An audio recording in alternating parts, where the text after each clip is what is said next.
ಇದು ಕೊಪ್ಪಳದ ರೈತರು, ರೈತ ಮುಖಂಡರು ಮತ್ತು ನಮ್ಮ ಜೆಡಿಎಸ್ ಪಕ್ಷದ ಎಲ್ಲ ಮುಖಂಡರು, ಕಾರ್ಯಕರ್ತರು ಜೊತೆಗೂಡಿ ಇವತ್ತು ಕೊಪ್ಪಳದಲ್ಲಿ ನಾವು ರೈತರ ಪರವಾದಂತ ಹೋರಾಟ ಮಾಡ್ತಾ ಇದ್ದೇವೆ. ತಮಗೆ ಗೊತ್ತಿದೆ, ಈಗಾಗಲೇ ಬರಗಾಲದ ಛಾಯೆ ಆವರಿಸಿದೆ. ನೋಡಿ, ಈ ಒಂದು ಭ್ರಷ್ಟ ಸರ್ಕಾರ, ಕಾಂಗ್ರೆಸ್ ಸರ್ಕಾರ, ದಪ್ಪ ಚರ್ಮದ ಸರ್ಕಾರ. ಹವಾಮಾನದ ಮುನ್ಸೂಚನೆ ಇತ್ತು, ಮೇದಲ್ಲೇ ಹವಾಮಾನ ಇಲಾಖೆ ಮುನ್ಸೂಚನೆ ಕೊಟ್ಟಿತ್ತು. ಈ ವರ್ಷ ಮುಂಗಾರು ದುರ್ಬಲವಾಗಿದೆ, ಮುಂಗಾರು ಮಳೆ ಬರ್ಲಿಕ್ಕಿಲ್ಲ ಅಂತ ಮುನ್ಸೂಚನೆ ಕೊಟ್ಟಿತ್ತು. ಆದ್ರೂ ಕೂಡ ಅದನ್ಯಾವುದನ್ನು ಕೂಡ ಲೆಕ್ಕಕ್ಕೆ ತೆಗೆದುಕೊಳ್ಳದೆ ಇವತ್ತು ರೈತ ಕಂಗಾಲಾಗಿದ್ದಾನೆ. ಇವತ್ತು 3/4% ಬಿತ್ತನೆ ಆಗಿಲ್ಲ, ಕೇವಲ 1/4% ಮಾತ್ರ ಬಿತ್ತನೆ ಆಗಿದೆ. ಅದರಲ್ಲಿ ಕೂಡ 1/4% ಬಿತ್ತನೆ ಆಗಿದ್ರು ಕೂಡ 70% ಇವತ್ತು ಮಳೆ ಪೂರ್ತಿ ಸಂಪೂರ್ಣವಾಗಿ ಹಾನಿಯಾಗಿರ್ಬೇಕು. ಇವತ್ತಿ ಕೂಡ ಸರ್ಕಾರ ಇಡೀ ರಾಜ್ಯದಲ್ಲಿ ಎಲ್ಲಿ ಕೂಡ ಒಂದು ತಾಲೂಕಲ್ಲಿ ಕೂಡ ಬರ ಘೋಷಣೆ ಮಾಡಿಲ್ಲ. ವಿಶೇಷವಾಗಿ ಇನ್ನೂ ಒಂದು ಮುಂಚೆ ಹೇಳ್ಬೇಕಂದ್ರೆ, ನಮ್ಮ ಕೊಪ್ಪಳದ ಶಾಸಕರು ಸುಮಾರು 1.5 ತಿಂಗಳಿಂದ ದೆಹಲಿಯಲ್ಲಿ ಬಿಟ್ಟಿದ್ದಾರೆ. ಅವರಿಗೆ ಶಾಸಕರಾಗಿದ್ದಾರೆ, ಸಚಿವರಾಗಬೇಕು ಅಂತ ತಿಳ್ಕೊಂಡು ಇಲ್ಲಿ ರೈತರ ಗೋಳು ಕೇಳೋರಿಲ್ಲ. ನಾವು ಜೆಡಿಎಸ್ ಪಕ್ಷ, ತಮ್ಗೆ ಗೊತ್ತಿದೆ, ರೈತರ ಪಕ್ಷ.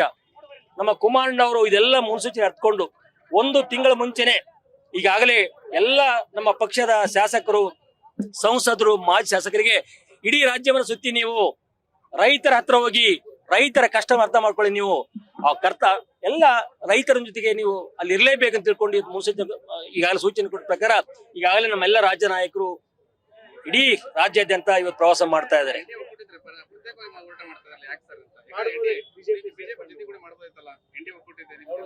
ಇಲ್ಲ ಎರಡು ಪಕ್ಷ ಇವತ್ತು NDA ಜೊತೆಲಿದ್ದೇವೆ, ನಾವು ಮತ್ತು ಬಿಜೆಪಿ ರಾಷ್ಟ್ರೀಯ ಪಕ್ಷದ ಜೊತೆಗಿದ್ದೇವೆ.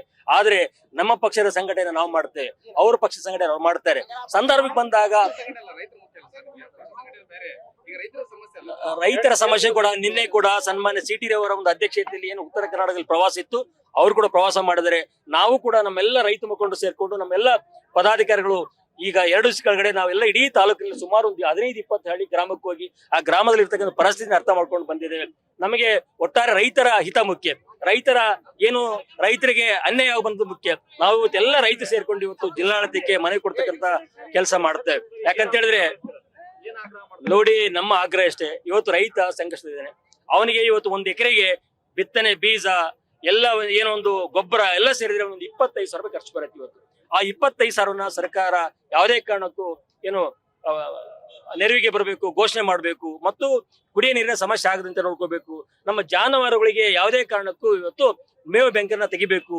ಪ್ರತಿ ಒಂದು ಹೋಬಳಿಗೆ 2ರಂತೆ ಗೋಶಾಲೆ ತೆಗಿಬೇಕು ಮತ್ತು ರೈತರ ಸಾಲವನ್ನ ಮನ್ನಾ ಮಾಡ್ಬೇಕು ಅಂತ 10 ಹಲವಾರು ಬೇಡಿಕೆಗಳನ್ನ ನಾವು ಜಿಲ್ಲಾಡಳಿತಕ್ಕೆ ನಾವು ಇವತ್ತು ಕೊಡ್ಲಿಕ್ಕೆ ಪ್ರಯತ್ನ ಮಾಡ್ತೇವೆ.